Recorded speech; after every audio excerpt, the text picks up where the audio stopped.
एखाद्या भक्ताने आपली इच्छा नंदीच्या कानात सांगितली तर ती महादेव यांच्यापर्यंत जाऊन पोचते असं म्हटले जाते.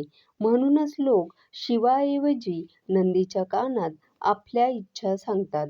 शिवलिंगाची पूजा केल्यानंतर नंदीसमोर दिवा अवश्य लावावा.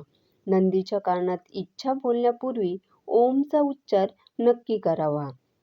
त्यानंतर नंदी महाराजांची आरती करून कोणाशीही न बोलता त्यांच्या कानात तुम्ही इच्छा सांगावी.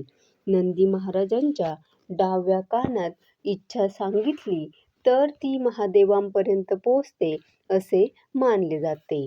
इच्छा सांगत असताना दोन्ही हातांनी तुमचे ओठ झाका, जेणेकरून कोणालाही तुमची इच्छा ऐकू जाणार नाही. तुमची इच्छा सांगितल्यानंतर नंदी महाराज आमची इच्छा पूर्ण करा असे नक्की म्हणा. धन्यवाद.